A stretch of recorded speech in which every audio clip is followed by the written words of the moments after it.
بسم اللہ الرحمن الرحیم۔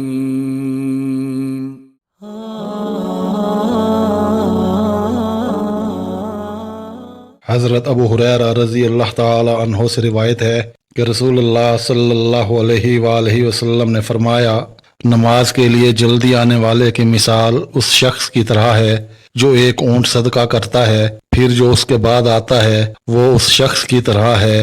جو گائے صدقہ کرتا ہے، پھر اس کے بعد آنے والا اس شخص کی طرح ہے جو ایک مینڈھا صدقہ کرتا ہے، پھر جو اس کے بعد آتا ہے وہ اس شخص کی طرح ہے جو مرغی صدقہ کرتا ہے، پھر جو اس کے بعد آتا ہے وہ اس شخص کی طرح ہے جو انڈا صدقہ کرتا ہے۔ حضرت عقبہ بن عامر رضی اللہ تعالی عنہ اپنے شاگردوں کو بیان کرتے ہیں کہ رسول اللہ صلی اللہ علیہ وآلہ وسلم نے فرمایا، جو شخص بلند آواز سے قرآن پڑھتا ہے وہ اس شخص کی طرح ہے جو اعلانیہ صدقہ کرتا ہے، اور جو شخص آہستہ قرآن پڑھتا ہے وہ اس شخص کی طرح ہے جو چھپا کر صدقہ کرتا ہے۔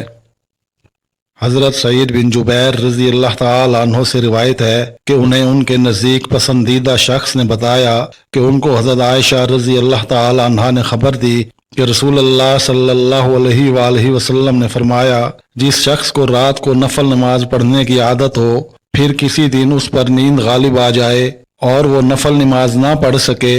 تو اللہ تعالیٰ اس دن بھی اس معمول کی نماز کا اجر اس کے لیے لکھ دیتا ہے اور اس کی نیند اس کے لیے اللہ تعالیٰ کی طرف سے صدقہ بن جاتی ہے۔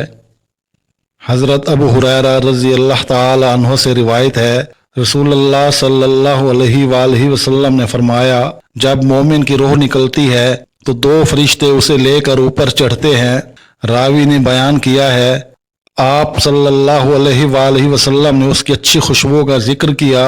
اور کستوری کا ذکر کیا، فرمایا آسمان والے کہتے ہیں، زمین کی طرف سے ایک پاکیزہ روح آئی ہے، اللہ تجھ پر اور اس جسد پر رحمتیں نازل فرمائے جس میں تو آباد تھی، اسے اس کے رب کی طرف لے جایا جاتا ہے، پھر وہ فرماتا ہے اسے آخری اجل قیامت تک اس کے مقام پر لے چلو۔ آپ صلی اللہ علیہ وآلہ وسلم نے فرمایا، جب کافر شخص کی روح نکلتی ہے، راوی بیان کرتے ہیں آپ صلی اللہ علیہ وآلہ وسلم نے اس کی بدبو اور لعنت کا ذکر کیا تو آسمان والے کہتے ہیں زمین کی طرف سے ایک خبیث روح آئی ہے، تو اس کے متعلق بھی کہا جاتا ہے کہ اسے اس کی آخری اجل تک لے چلو۔ ابو ہریرہ رضی اللہ تعالی عنہ بیان کرتے ہیں، رسول اللہ صلی اللہ علیہ وآلہ وسلم نے اپنے جسم والے کپڑے کو اس طرح اپنی ناک پر رکھ لیا